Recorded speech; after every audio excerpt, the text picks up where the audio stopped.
Hey guys, welcome to the Baby Sleep Magic podcast. My name is Chantel Murphy, and in today's episode, I'm actually going to be playing you a pre-recorded video that I did on how to get your baby to sleep through the night. We've recently played this and launched it on the app inside the feed section, which is free for anybody to log in and see these videos.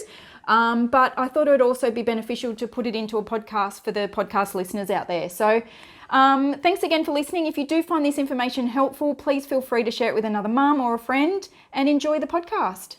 Hey everyone, this week's video is going to be about how to get your baby to sleep through the night. It is the number one question that all mums want to know, and particularly for me as a new mum, when I had Noah, it's the only thing that I wanted to know. I didn't really care about much else. How do we get this baby to sleep through the night? So first of all, let me clarify what is sleeping through the night, because it does range from baby to baby, expectation to expectation, and depending on the age of the child as well. Some people will say sleeping through the night is if they get 4 hours. So others will say if they get 6 or 7 hours uninterrupted.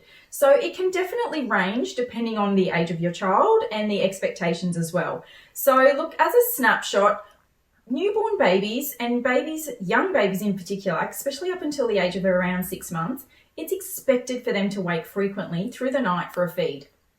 But when I say frequently, I really try to recommend keeping those feeds 4 hours apart. And that's even for young newborn babies.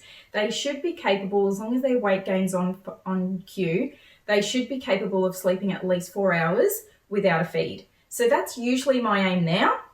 However, for older babies or babies who are a little bit more established on solids, you should be able to get, like I said, a minimum of 4 hours, but then anything after that, you should be able to stretch them 6, 8, and some cases even 10 to 12 hours through the night.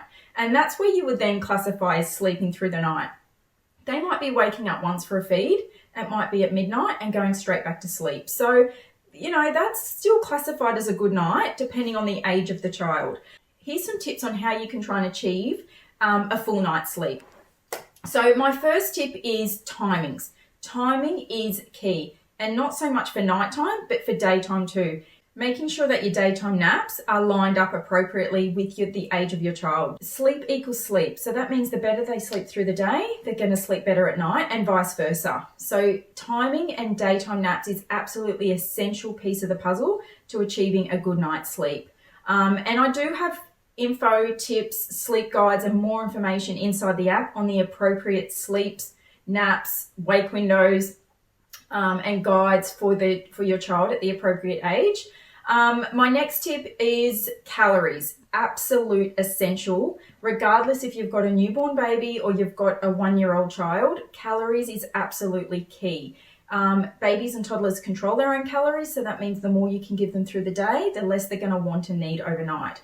Now, that's not to say they're still not going to wake up for a feed. That's a given, depending on the age. However, it's how frequently they wake up through the night to get that feed is what's important. If you can, like I said in the very beginning, stretch it to 4 hours, that's great, ideal.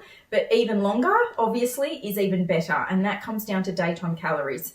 In regards to the food, for babies over the age of 3 to 4 months, inside the app, you do have a food guide to refer to as well. And that gives you a bit of an indicator of how many daytime calories your child can consume through the day, which has been created by Jackie, our dietitian. That might give you a bit of a guide on where to go from that. My other tip is self-soothing. Although it's not absolutely essential or critical, there are families that I do work with that feed their baby to sleep and they still sleep all night. So it can help. Obviously, self-soothing is a big part of it and it can help, but it's not essential. If as long as your timings are right and the calories are right, and especially at bedtime, that they're getting that full feed in before they go down for their last sleep of the night. So, and I've done a video on this previously, only a couple of weeks ago, on common bedtime challenges, which is another thing a lot of families face. What they find is their baby drifts off in that last feed. Now, whether it's breast or bottle, and that's sometimes where you might find that they wake up frequently after going to bed, or they wake up frequently through the night to kind of catch up as well on those last calories that they missed out on when they fell asleep during that last feed. So that's really essential. Another factor to consider is the room environment and the temperature of the room. If your child isn't dressed appropriately, chances are they're going to wake from possibly being a little bit too cold. The coldest part of the night is between 2 and 5 generally, and that's when a lot of bubbas wake and could easily be mistaken for hunger cues, but sometimes isn't hungry. They could just need an extra layer, or they might just be a little bit cold. So making sure they're dressed appropriately and for the coldest part of the night is the absolute key to the puzzle here, especially in winter. We're coming into winter here in Australia right now, and it gets cold. And if your baby isn't dressed for the coldest part of the night, like I said, they will wake. So making sure that they're using the right layers. Babies and most toddlers cannot use blankets. So steer clear of blankets, use layers or sleeping bags. And that might need a couple of layers. I do have information in the app on how many layers depending on the temperature of the room.